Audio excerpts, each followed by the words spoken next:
Hello दोस्तों, हम लोग बात करेंगे इस वीडियो में टेंसर अलजेब्रा। यहाँ से चालू करते हैं। ये पहला लेक्चर है साहब टेंसर अलजेब्रा का, है ना।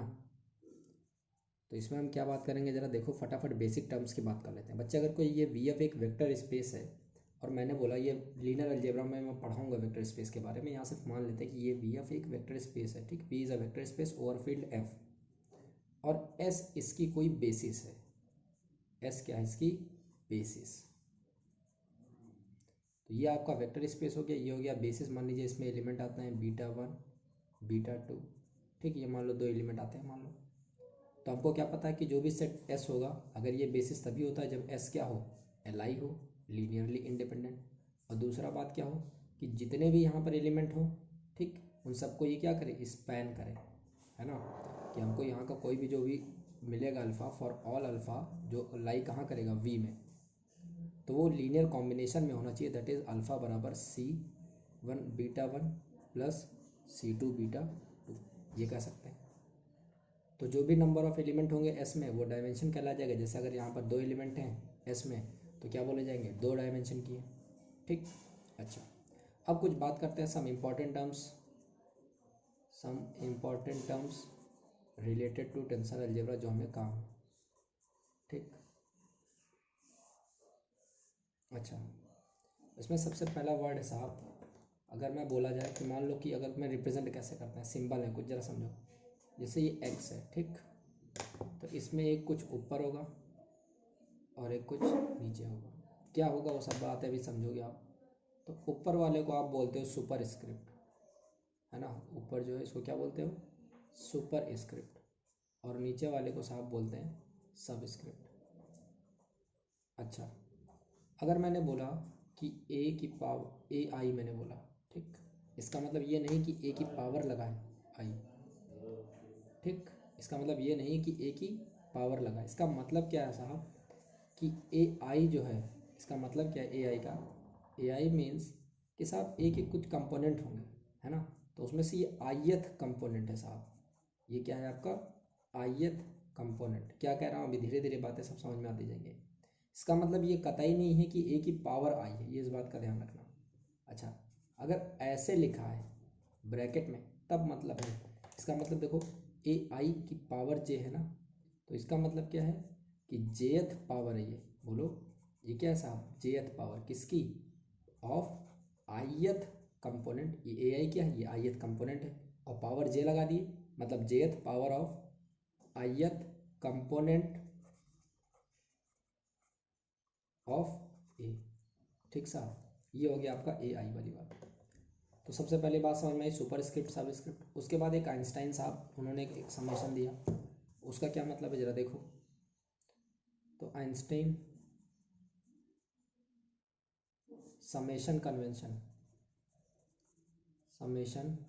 कन्वेंशन वो क्या बोलता है जरा समझो।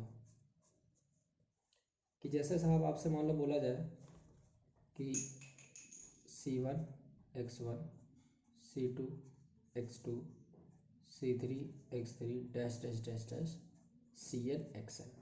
तो आप इसको कैसे लिख दोगे, कहोगे सर हम इसको लिख सकते हैं सिग्मा CI xI, वो ध्यान देना CI xI, और I बराबर कहाँ 1 से लेकर के n तक। 1 रखोगे तो C1 x1, 2 रखोगे C2 x2, ऐसे जुड़ जाएगा।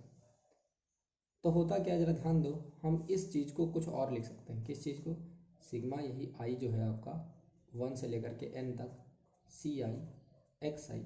आप सिग्मा ना लगा के चुपचाप CI xI लिख सकते हैं। कहने का मतलब बच्चे, अगर आपका ऐसा है कहीं पर या फिर ये मान लो ऐसे लिखा हुआ है, तो इसका मतलब ये समेशन है, ठीक। ये कैसे पता चलेगा कि ये समेशन है, अगर एक आपका सब स्क्रिप्ट में हो और एक आपका क्या हो सुपर स्क्रिप्ट में हो, तब ये ध्यान रखना कि ये क्या सा समेशन हुआ। ध्यान रखना क्या कि एक सब स्क्रिप्ट में और एक सुपर स्क्रिप्ट में और सेम हो। देखो ये आई है तो ये आई, तो इसका मतलब C1 x1 plus C2 x2। अगर सिग्मा नहीं भी लिखा तब भी यही मतलब है, तो हम सिग्मा को ड्रॉप कर देते हैं, ठीक। तो इसी को बोलते हैं क्या, आइंस्टाइन समेशन कन्वेंशन। कन्वेंशन क्या माना गया कि साहब इसको हटा दिए, ठीक। ये बातें हो गई। अच्छा, अगला टर्म साहब क्या है वो देखा जाए, डमी सफिक्स, है ना। डमी सफिक्स क्या होता है जरा ध्यान दो।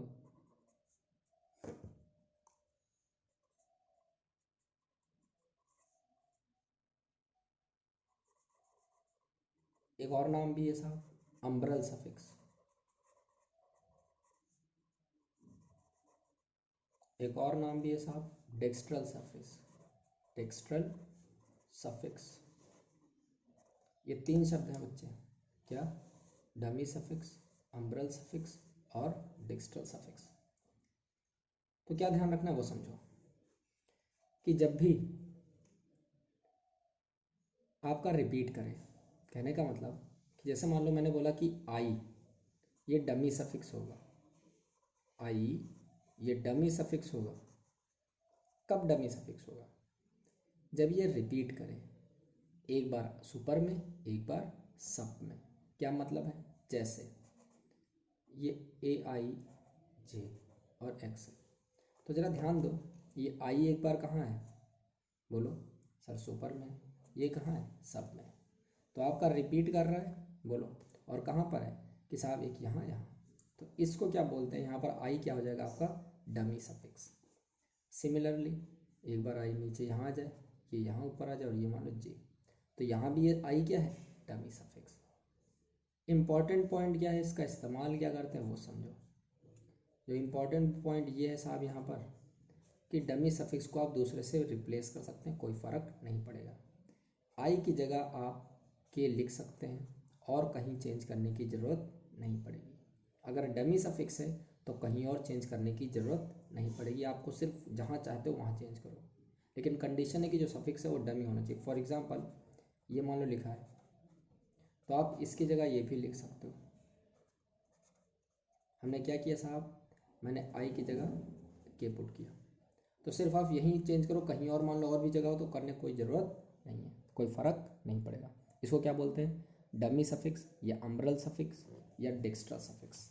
अच्छा, आगे की बात करते हैं। एक आता है free suffix, index. Free index क्या होता है वो जरा देख लिया जाए,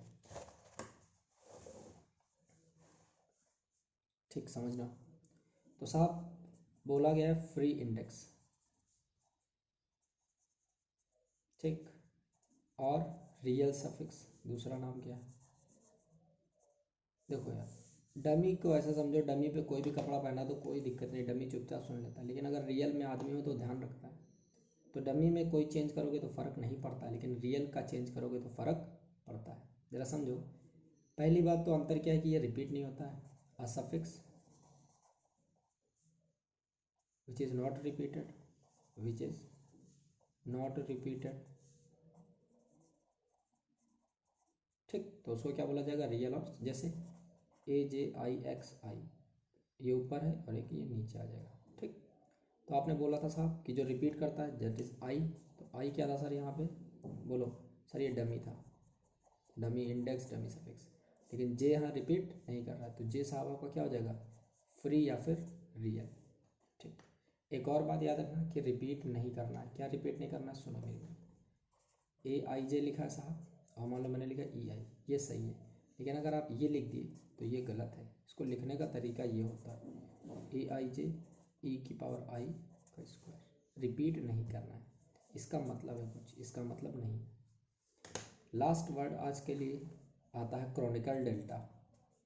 क्रॉनिकल डेल्टा क्या होता है जरा सुनो। क्रॉनिकल डेल्टा,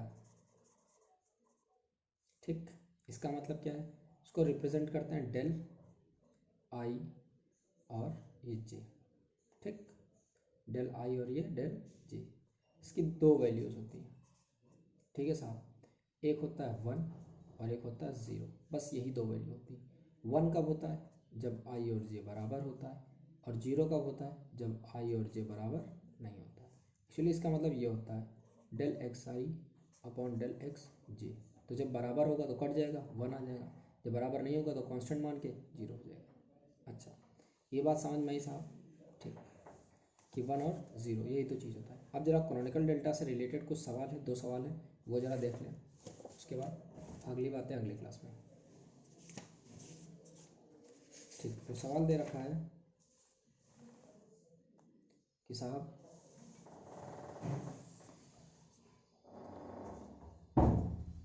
शो करना है, show that in 3D space with orthogonal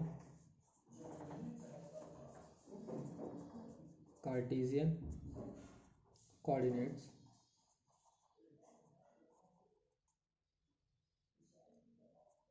x1, x2, x3। ठीक, ये कार्टेशियन कुछ द इक्वेशन दे रखा उन्होंने del I J X I X J बराबर ए स्क्वायर रिप्रेजेंट्स अ स्फीयर।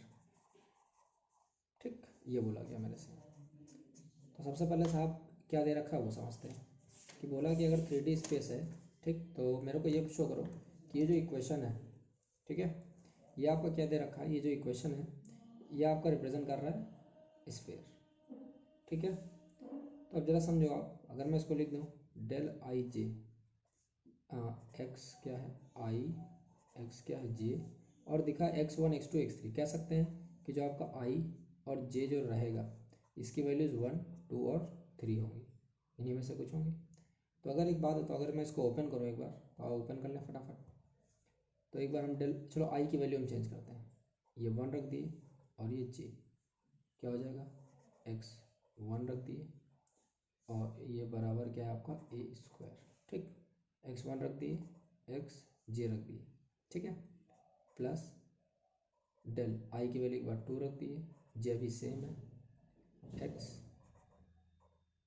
2 आ जाएगा और x जे प्लस डेल 3 रख दें, बोलो, और यहाँ पे क्या करते हैं जे x1 x2 x3 और एक्स जे बराबर ए स्क्वायर।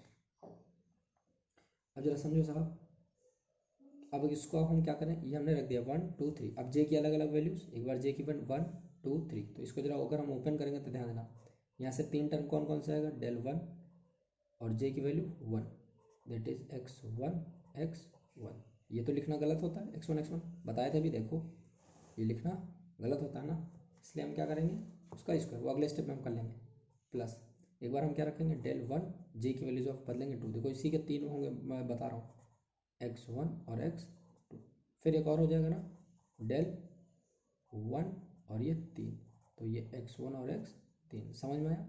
सिमिलरली इसके कौन कौन से 3 होंगे, डेल 2 1 है ना, x2 x1 plus del 2 2 x2 x2 plus del 2 3, बोलो, है ना, x2 x3, फिर उसके फिर 3 होंगे, क्यों जे की वैल्यू वेरी करेंगे ना 1 2 3, तो क्या हो जाएगा साहब del 3 1 x3 x1 plus del 3 2 x3 x2 plus del 3 3 x3 x3 बराबर ए स्क्वायर।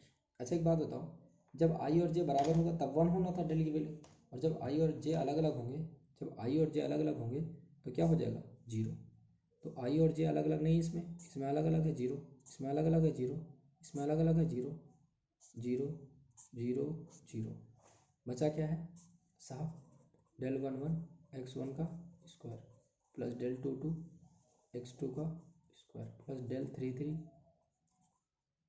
x3 का स्क्वायर बराबर ए स्क्वायर।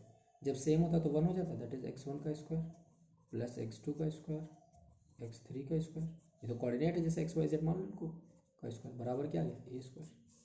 क्या हो जाएगा साहब, बोलो x square plus y square plus z square बराबर ए स्क्वायर है। कहने का मतलब ये क्या शो कर रहा है, रिप्रेजेंट कर रहा है स्फीयर को। सिमिलरली आपसे बोल देता कि शो दैट, एक सवाल और क्या बन सकता है इस पर, ध्यान देना साहब, show that in 2D space, है ना, show that in 2D space with orthogonal Cartesian coordinates x1 x2 x3, है ना। अब देखो 2D तो 3 नहीं लेंगे, x1 x2 क्या बोला है, del I J X I X J बराबर क्या शो करेगा ए स्क्वायर, ये रिप्रेजेंट करेगा क्या सर, किस चीज़ को बोलो 2D में, रिप्रेजेंट्स अ सर्कल। तो इसको कैसे करेंगे, सेम वैसे ही, जरा ध्यान दो, तो आपको पता है डेल आई जे है ना, एक्स आई एक्स जे बराबर ए स्क्वायर, और यहाँ पर आई कॉमा जे कितना होगा 1 और 2, देखो वेरी करेगा ना 1 और 2 बस। तो डेल 1 एक बार आई को पहले बदल दें हम, तो इसको जे लिख लेते हैं, तो x1 और एक्स जे, फिर डेल की वैल्यू 2 कर देंगे, आई की वैल्यू 2, जे x2 और एक्स जे बराबर क्या ए स्क्वायर। अब फिर जे की वैल्यू बदलेंगे, बोलो 1 एक बार 1 1 हो जाएगा, फिर जे की वैल्यू 2 रखेंगे, तो यहाँ से 2 और यहाँ से 2, समझ रहे हो मैं क्या कर रहा हूँ। जे की वैल्यू एक बार 1 रखोगे, फिर जे की वैल्यू एक बार 2 रखोगे, फिर यहाँ पर जे की वैल्यू एक बार 1 रखोगे, यहाँ पर जे की वैल्यू 2 रखोगे, सेम वाले बचेंगे, बाकी कट जाएंगे। तो यहाँ पर क्या आ जाएगा फाइनली, x1 का होल स्क्वायर प्लस x2 का होल स्क्वायर सॉल्व करने के बाद बराबर ए स्क्वायर। आई होप ये आपको समझ में आया होगा। ये आपका स्टार्टिंग का लेक्चर था। अगली क्लास में हम आगे की बात करेंगे। अगर अच्छा लगा प्लीज़ लाइक शेयर सब्सक्राइब और कमेंट कर दो यार। Thank you class.